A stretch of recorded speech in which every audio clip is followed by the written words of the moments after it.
ஓம் சாந்தி. இன்று அறிவோமா ஆன்மீகம் பகுதியில் ஒருவரை சந்திக்கும் முன் அவர் ஒரு தூய்மையான ஆத்மா என்பதை நினைவில் வைத்துக் கொள்ளுங்கள் என்கிற தலைப்பை பற்றி பார்க்கலாம். ஒவ்வொரு முறையும் நாம் ஒருவரை சந்திப்பதற்கு முன்பாக அவருடனான அந்த சந்திப்பு எப்படி இருக்கும் என்று ஒரு பிம்பத்தை மனதளவில் நாம் உருவாக்குகிறோம். அந்நியர் ஒருவரை சந்திக்கும் போது நாம் ஒரு ஆர்வத்தையும் கவலையையும் உருவாக்குகிறோம். ஒருவேளை நாம் சந்திக்கப் போகும் ஒருவர் நமக்கு முன்பே அறிமுகமானவராக இருந்தால் நம்முடைய கடந்த கால அனுபவங்களின் அடிப்படையில் அவரை பற்றி அனுமானம் செய்வோம். நாம் அவருடன் உரையாடும் போது நம்முடைய அதிர்வலைகள், வார்த்தைகள் மற்றும் நடத்தை அனைத்தும் அவரை பற்றிய நம்முடைய சிந்தனையின் அடிப்படையில் தான் இருக்கும். உங்களுக்கு தெரிந்த ஒருவருடன் நீங்கள் உரையாடும் போது அவரை பற்றிய உங்களுடைய கடந்த கால பதிவுகளின்படி அவரை நீங்கள் அனுமானிக்கின்றீர்களா என்பதை அறிந்திருக்கின்றீர்களா?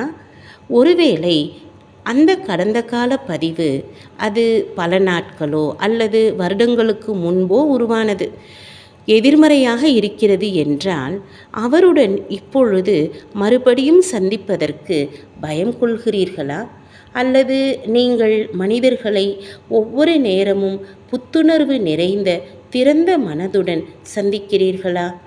சந்திப்பின் போது மனிதர்கள் நாம் எதிர்பார்த்த முறையில் உரையாடல் செய்யவோ அல்லது நடந்து கொள்ளவோ மாட்டார்கள். அவர்கள் நம்முடைய கட்டுப்பாட்டில் இல்லை.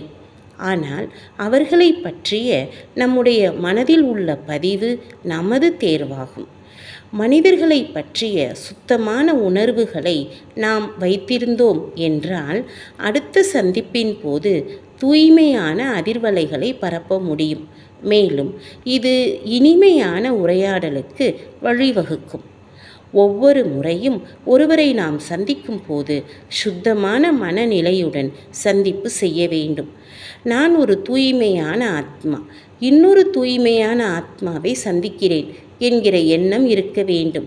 இந்த எண்ணம் கடந்த காலத்தின் இனிமையற்ற அனுபவங்களை நீக்கிவிடுகின்றது.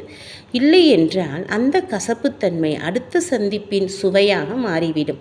கடந்த கால அனுபவங்கள் நிகழ்காலத்தின் அங்கமாக ஆகி எதிர்கால சந்திப்புகளில் பாதிப்பை ஏற்படுத்துவதற்கு அனுமதியை அளிக்காதீர்கள். மக்களை சுத்தமான மனதுடன் சந்தித்து அந்த சந்திப்பை ஆசீர்வதிக்க வேண்டும். ஒருவேளை எனக்கு ஒருவருடன் இனிமையற்ற சந்திப்பு நிகழ்ந்தால் அவரை மீண்டும் சந்திப்பதற்கு முன்பு என்னுடைய மனதின் கடந்த கால அனுபவங்களை சுத்தம் செய்து கொள்வேன் என்று தனக்குத்தானே நினைவுபடுத்தி கொள்ளுங்கள். உங்களுடைய மனதை சுத்தம் செய்வதும் மக்களுக்காக உயர்ந்த எண்ணங்களை உருவாக்குவதும் அவர்களை சந்திப்பதற்கு முன்பும் சந்திக்கும் நேரத்திலும் உண்மையான மரியாதையை அவர்களுக்கு கொடுப்பதற்கு உங்களுக்கு உதவி செய்கிறது. அவர்கள் அழகான மற்றும் தூய்மையான ஆத்மாக்கள் என்கிற உணர்வை கொண்டு வந்த பிறகு நான் அவர்களை சந்திக்கிறேன். இது ஒருவருக்கு மற்றவருடைய துணையில் சுகமான உணர்வை கொடுக்கிறது. இது நமக்கும் நம்முடைய சந்திப்புகளுக்கும் ஆற்றலை கொடுக்கிறது என்று தனக்குத்தானே நினைவுபடுத்தி கொள்ளுங்கள். ஓம் சாந்தி.